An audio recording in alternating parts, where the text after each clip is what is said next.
নমস্কার বন্ধুরা, job news 434 চ্যানেলে আপনাদের সকলকে আজও আবার স্বাগতম। আরেকটি নতুন জব আপডেট নিয়ে এসেছি আজ।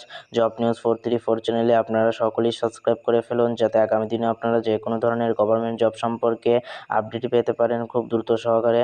চলেন আজ দেখে নিব কি আপডেট এসেছে ভারতীয় রেল বিভাগ থেকে, কি বলেছে। সম্পূর্ণ ভিডিওটি প্রথম থেকে লাস্ট পর্যন্ত অবশ্যই দেখবেন। ভারতীয় রেলে 6500-এর বেশি গ্রুপ সি কর্মী নিয়োগ। মাধ্যমিক পাশে আবেদন করা যাবে। মাধ্যমিক পাশ হলে আপনারা আবেদন করতে পারবে।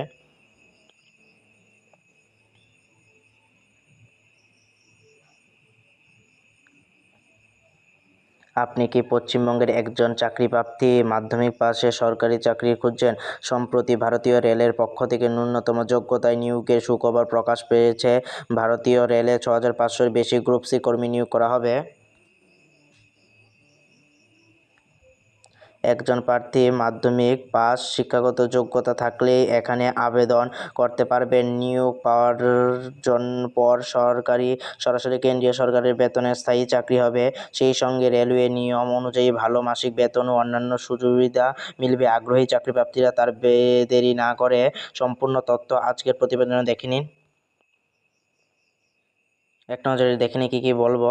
ভারতীয় রেলে 6500-এর বেশি গ্রুপ সি কর্মী নিয়োগ হচ্ছে। কীভাবে?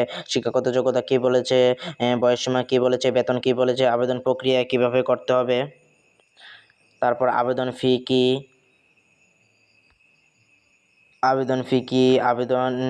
আবেদন প্রক্রিয়া কী, নিয়োগ প্রক্রিয়া কীভাবে, গুরুত্বপূর্ণ তারিখ, আরবিআই টেকনিশিয়ান রিক্রুটমেন্ট 2026-এর কী কথা বলেছে চলুন সম্পূর্ণ দেখে নেব। ভারতীয় রেলে 6500 বেশি গ্রুপ সি কর্মী নিয়োগ বলেছি। নিয়োগের নাম হচ্ছে, কে নিয়োগ করছে? RBI technician recruitment 2026। নিয়োগকারী সংস্থা হচ্ছে রেলওয়ে, হচ্ছে রিক্রুটমেন্ট বোর্ড। পদের নাম হচ্ছে টেকনিশিয়ান গ্রেড এক এবং 3। মোট শূন্য পদ হচ্ছে 6565টি, টেকনিশিয়ান গ্রেড হচ্ছে সিগন্যাল 365টি, টেকনিশিয়ান গ্রেড 3 6242টি। মোট শিক্ষাগত যোগ্যতার কথা কি বলেছে? পদ বিশেষে ভিন্ন ভিন্ন পদে ভিন্ন ভিন্ন শিক্ষাগত যোগ্যতার কথা বলেছে। তারপর আবেদন পদ্ধতি, কোথায় আবেদন করতে হবে? অনলাইনে আপনাদের আবেদন করতে হবে, অফলাইনে আপনাদের আবেদন হবে না। অফিসিয়াল ওয়েবসাইট কোনটি বলেছে? এই ওয়েবসাইটে গিয়ে আপনাদের আবেদন করতে হবে। তারপর শিক্ষাগত যোগ্যতা সম্পর্কে কী বলেছে তা এক নজরে দেখে নেব। টেকনিশিয়ান গ্রেড 1 এর জন্য যে কোনো স্বীকৃত বিশ্ববিদ্যালয় বা প্রতিষ্ঠান থেকে বিজ্ঞান শাখায় স্নাতক বা বিএসসি বা electronic information technician computer science থাকতে হবে। ইনস্ট্রুমেন্ট বা সংশ্লিষ্ট কোনো শাখায় 3 বছরের ডিপ্লোমা বা বিটেক ডিগ্রি থাকতে হবে। তারপর কি বলেছে আর? টেকনিশিয়ান গ্রেড 3-র জন্য কোনো স্বীকৃতি বোর্ড থেকে মাধ্যমিক বা সমতুল্য পাস এবং সাথে সংশ্লিষ্ট ট্রেডে অনুমোদিত আইটিআই সার্টিফিকেট বা ন্যাশনাল অ্যাপ্রেন্টিসশিপ সার্টিফিকেট থাকতে হবে, তাহলে আপনারা আবেদন করতে পারবেন তার জন্য। বয়সসীমার কথা কি বলেছে তা এক নজরে দেখে নেব। 1 জুলাই 2026 তারিখ হিসাবে প্রার্থীর বয়স কত হতে হবে? 18 তো মাস্ট বি হতে হবে, নাহলে আপনারা আবেদন করতে পারবেন না। টেকনিশিয়ান গ্রেড এ পদের জন্য 18 থেকে 33 বছর হতে হবে।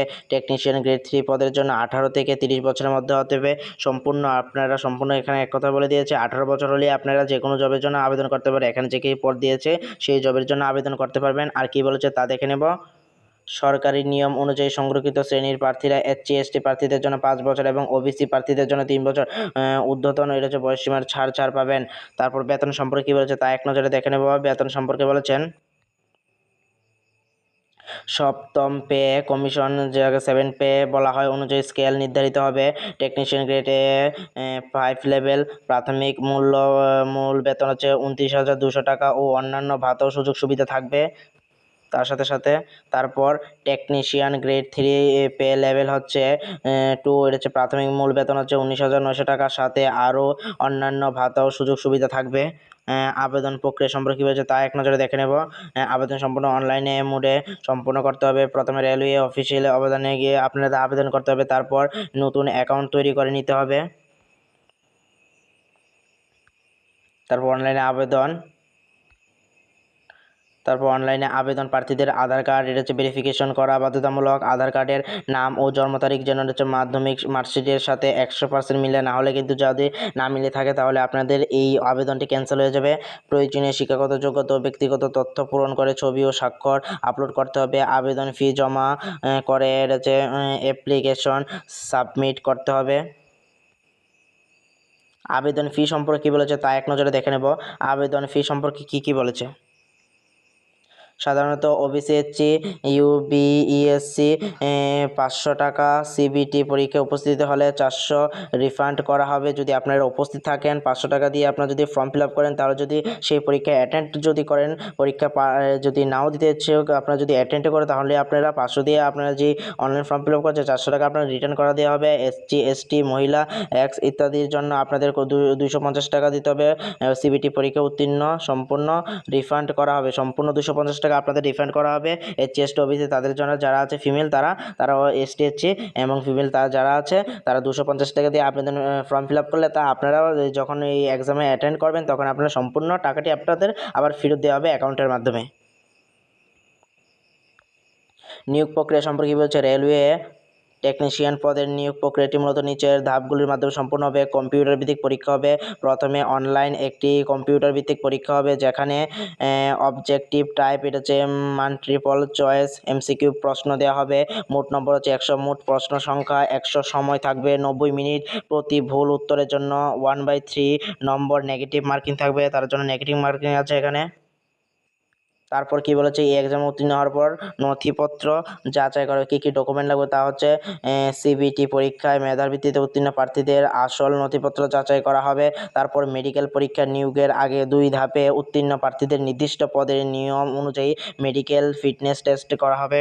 তারপর কী বলছে, গুরুত্বপূর্ণ তারিখ, সবচেয়ে গুরুত্বপূর্ণ তারিখ হচ্ছে সংক্ষিপ্ত বিজ্ঞপ্তি প্রকাশের তারিখ হচ্ছে 23 মে 2026। অনলাইনে আবেদন শুরুর তারিখ হচ্ছে 30 জুন 2026। অনলাইনে আবেদন জমা দেওয়ার শেষ তারিখ হচ্ছে 29 জুলাই 2026। তার মধ্যে আপনাদের আবেদন করে ফেলুন, নাহলে কিন্তু পরে যদি ডেট পেরিয়ে যায় তাহলে আপনারা আবেদন করতে পারেন, কোনো এক্সট্রা ডেটও দেওয়া হবে না। তাই দ্রুত সহকারে এই জবের জন্য আপনারা আবেদন করে নিতে পারেন। নমস্কার।